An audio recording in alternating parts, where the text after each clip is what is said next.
Prestigious Highland shooting range. Nathan Westbrook, a wealthy, five-time national shooting champion, dominates the competition with his sharp skills and privileged status.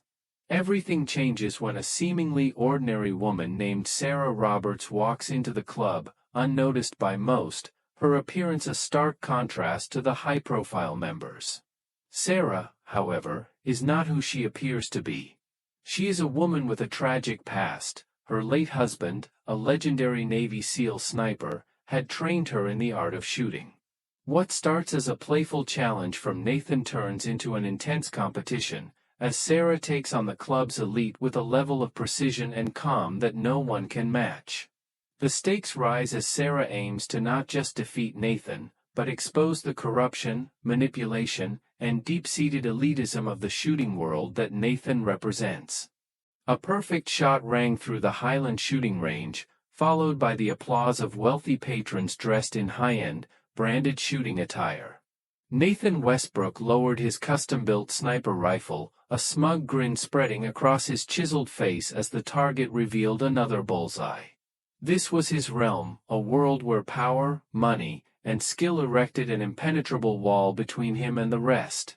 His golden career, as a five-time national champion and the face of several luxury shooting brands, made him the undisputed king of the range. Then, a quiet figure entered the scene. Sarah Roberts, at 34, with a simple blue cardigan and jeans from a discount store, stood out like a sore thumb among the club's elite.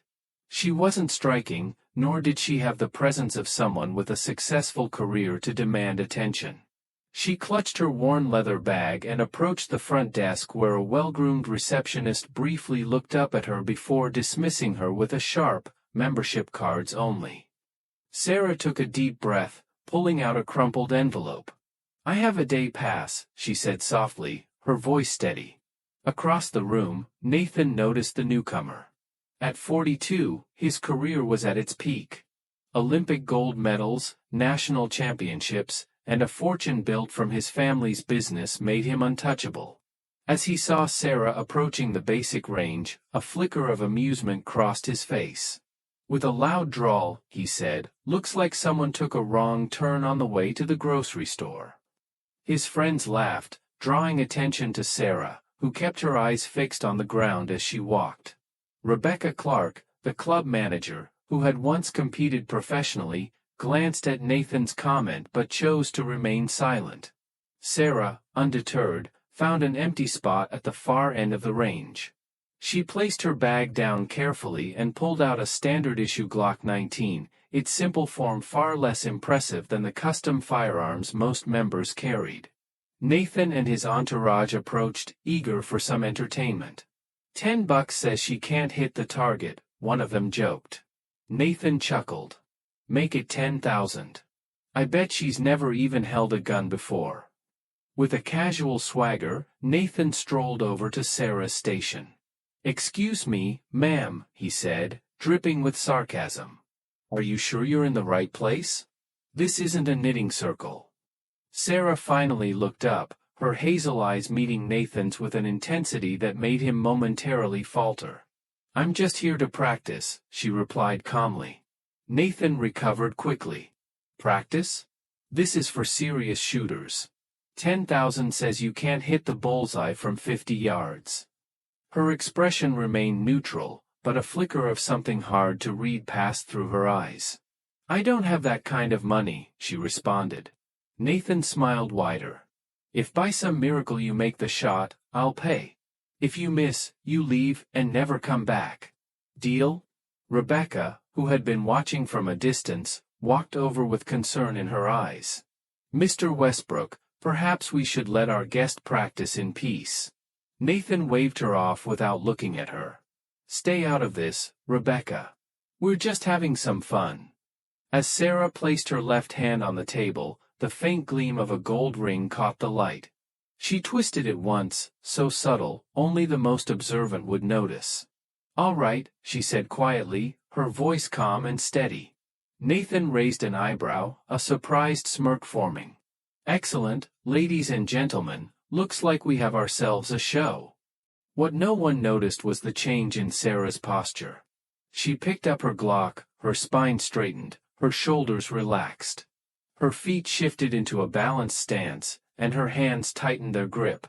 A slight breeze filled the room as her breathing steadied. No one realized that the simple gold ring on her finger once belonged to one of the most legendary snipers in SEAL Team 6 history. 3 years earlier, Sarah had stood under a gray sky, the sharp crack of the Honor Guard's rifles piercing the silence of Arlington National Cemetery. The American flag pressed against her chest felt impossibly heavy as she watched her husband's casket being lowered into the ground. Master Chief Ethan Roberts, a decorated SEAL sniper, had served his country for over a decade. His skills had earned him a reputation among his peers, one so respected that they called him the Ghost. His death, officially reported as a helicopter crash during a secret mission, left unanswered questions that would forever remain sealed. Sarah had met Ethan while he was visiting a fellow SEAL in Burlington, Vermont. She had been working as an accountant, living a simple life. They met at a coffee shop, and their conversation stretched for hours.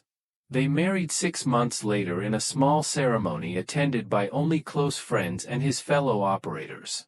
Life as a SEAL's wife had taught Sarah to live with uncertainty, as Ethan would disappear for weeks or months, returning with scars he would never explain and nightmares he could never share. "I wish I could tell you everything," he had told her once, his calloused thumb tracing her cheekbone. "But you're the reason I fight to come home." It was during one of his extended breaks at home, after a particularly harrowing mission that left him injured, that Ethan first introduced Sarah to the world of shooting. "If I'm going to be gone so much," he explained, gently adjusting her stance, "I want to know you can protect yourself." What began as a precaution became a shared bond between them. Ethan, a patient teacher, and Sarah, a natural student. Over the years, they spent hours at the range, where he taught her how to breathe, aim, and remain calm under pressure. "You've got the 3 things that make a great shooter: steady hands, perfect vision, and the ability to stay calm under pressure," Ethan had said the first time she hit a bullseye. Nathan's death left a void in Sarah's life, but his lessons stayed with her. After his funeral, Sarah couldn't bring herself to shoot again, leaving his firearms locked away. She moved to Boston, trying to start over. But then, just a week ago, a package arrived from one of Ethan's old teammates, Michael Reeves, with a day pass to the Highland shooting range and a note: "Ethan would want you to keep your promise. 3 years is long enough." Now, at the range, Sarah took a deep breath as she aimed her Glock. Muscle memory kicked in, and everything faded away except for the target, the gun, and herself. She squeezed the trigger. The shot rang out, perfectly clean. Blake, who had been watching, barely reacted, though a flicker of doubt crossed his face as the target revealed a perfect bullseye. "Beginner's luck," Blake scoffed. "Anyone can get lucky once." Rebecca stepped forward, her expression betraying admiration. "That was an incredible shot, Miss Roberts." Sarah calmly placed her Glock back on the table, her face unchanged. "Sarah Roberts." Rebecca nodded, impressed. "Maybe you'd like to try our advanced facilities. You're not a beginner." Before Sarah could respond, Blake interrupted. "Hold on, one lucky shot doesn't make her a pro. Let's see if she can do it again, this time with some real stakes." Blake pulled out a checkbook, announcing, $50,000 if you can hit 3 bullseyes in a row at 75 yards. If you miss even one, you leave and admit you cheated. A murmur ran through the growing crowd of spectators. Sarah paused, but then, with a quiet fire ignited within her, said, "I'll take your challenge, on one condition. If I win, the $50,000 goes to the Veterans Foundation." Blake smirked, barely containing his disdain. "Deal. But you won't win." The competition continued, and with each shot, Sarah's natural calm and precision overwhelmed Blake's competitive showmanship. The final challenge, a long-range Macmillan rifle, was supposed to be Blake's advantage. Yet, Sarah's adjustments, based on the teachings of her late husband, led her to land perfect bullseyes despite all odds. Blake's face turned pale, his arrogance evaporating as Sarah clinched victory, forcing him to pay the $50,000 to charity. However, as the evidence of sabotage emerged, it was clear that Sarah's triumph wasn't just about a competition, it was a symbol of integrity triumphing over privilege.